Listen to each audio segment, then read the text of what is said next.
एक ऑलरेडी किसी को गुरु माना हुआ है और अभी वापस ज्ञान लेना चाहते हैं दादा के मार्ग में, तो ये कंफ्यूज स्टेट रहता है कि सही है गलत है या। उसमें कंफ्यूज होने की कोई ज़रूरत नहीं है। आप स्कूल में पढ़ाई करते हो कि नहीं? हाँ। तो कितने गुरु रहते हैं? फिर भी 7वीं स्टैंडर्ड से 8वीं में जाते हो तो 8वां गुरु हो जाता है कि नहीं हो जाता है? हाँ। फिर भी 9वीं स्टैंडर्ड में जाएंगे तो 9वां गुरु हो जाएगा ना। हाँ। वो गुरु तो बढ़ते ही जाते हैं। और ज्ञानी और गुरु में बहुत अंतर है। ये आत्मा का ज्ञान लेते हो। संसार में गुरु रहेंगे और गुरु कोई बोलेगा एक ही गुरु होना चाहिए तो समझ लेने का हमको KG स्टैंडर्ड में रखना चाहते हैं वो लोग। गुरु तो दत्तात्रेय ने 24 गुरु किए थे। जिसके भी पास से कुछ भी ज्ञान मिल रहा है उसको गुरु स्थापन करो तो आपकी प्रगति होगी व्यवहार में। मगर ये रिलेटिव ज्ञान है, व्यवहारिक ज्ञान है।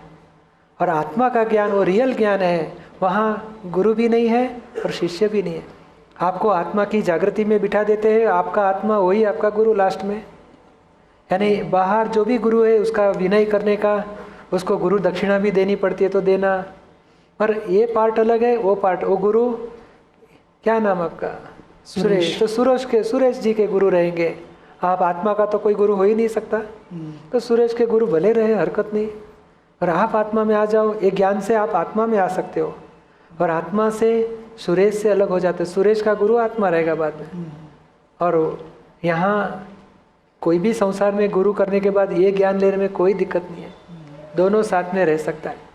और गुरु का और भी आगे ज़्यादा डीप में जाए तो गुरु करने का कारण क्या था, क्यों, क्या प्राप्ति के लिए गुरु करते हैं, तो ये तो व्यवहार का ज्ञान दिया। उससे आगे तो मोक्ष का ज्ञान के लिए दूसरा गुरु करना ही पड़ेगा आपको। 8th स्टैंडर्ड में गए, 9th में गए तो 9th का क्यों ज़्यादा, मुझे ज़्यादा ज्ञान मिलेगा। कॉलेज में क्यों जाते हैं, ऊपर ज्ञान ज़्यादा मिलेगा। डॉक्टर तक PhD तक पहुँचते हैं क्यों, तो ज़्यादा ज्ञान लेने के लिए। तो ये रिलेटिव ज्ञान के लिए गुरु बदलते ही रह जाते हो, तो रियल ज्ञान के लिए भी कुछ तो चाहिए ही चाहिए। तो ये गुरु का अनादर नहीं कर रहे हैं, उसका उपकार मानने का है। प्रभु गुरु आपका बहुत उपकार, मुझे आगे का रास्ता मिल गया है।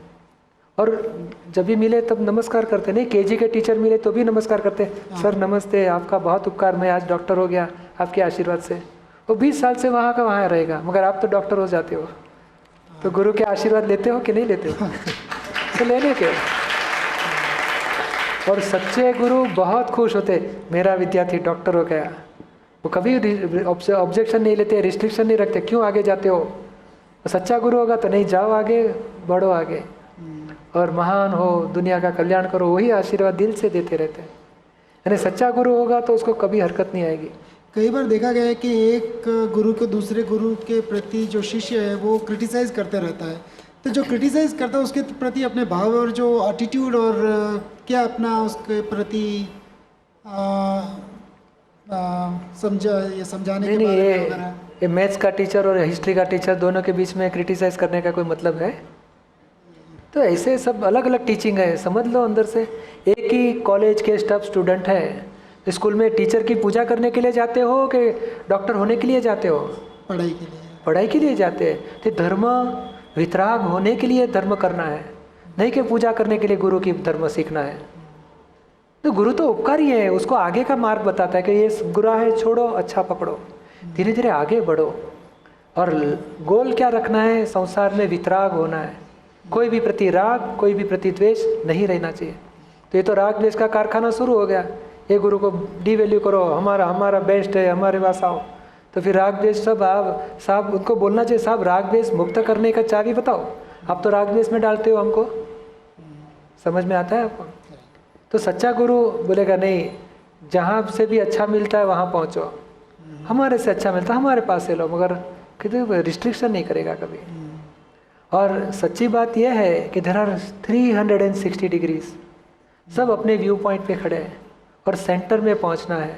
तो इस सब डिग्री को, एक डिग्री वाला दूसरी डिग्री वाले को हमेशा बुरा बोलता है। 150 वाला बोलेगा 250 वाला गलत है, मैं जो देखता वही सच्चा। तो 250 वाला बोलेगा 150 वाला गलत है, मैं देखता वही सच्चा। और सेंटर वाला क्या बोलता है, you are correct by your viewpoint. 250 वाले को भी बोलेगा you are correct by your viewpoint. सब रेडी है, उसके लिए सरका है, तरीका है। तो आप सेंटर में पहुंचना है और वहाँ से एक्सेप्ट करने का नहीं, सभी डिग्री सच्ची है, शरीक ही नहीं है। और डेवलपमेंट का स्टेज में हेल्पिंग है, और एक भी डिग्री के ऊपर कायम रहने का नहीं है। डेवलपमेंट आगे बढ़ के सेंटर में आओ। ऐसे जितने भी स्टैंडर्ड है वो डेवलपमेंट के स्टेज है। एक भी स्टैंडर्ड में हमेशा के लिए नहीं रहना है, ऊपर के डेवलपमेंट में जाना है। और कोई भी डेवलपमेंट में रुकना नहीं है, सेंटर में पहुंचना है, आउट ऑफ स्टैंडर्ड होना है, वितराग होना है। समझ में आता है ना आपको? यानी एक व्यक्ति दूसरा स्टैंडर्ड को गलत बोले वो नहीं होना चाहिए। एक्सेप्ट भाई वो भी करेक्ट है, हम भी करेक्ट है। मुझे 12th स्टैंडर्ड में बैठना है, वो 9th वाला करेक्ट है उसकी जगह पे, और केजी भी करेक्ट है उसकी जगह पे। मैं भी जब छोटा था केजी में था, अभी मैं 12th में आया, तो दूसरे के लिए केजी की भी ज़रूर है। रहने दो स्टैंडर्ड को। और 12 में से आप भी कॉलेज में जाओ, पीएचडी तक पहुँचो। समझ में आता है? यानी एक स्टैंडर्ड वाले ने दूसरे स्टैंडर्ड वाले को गलत है वो नहीं बोलना चाहिए।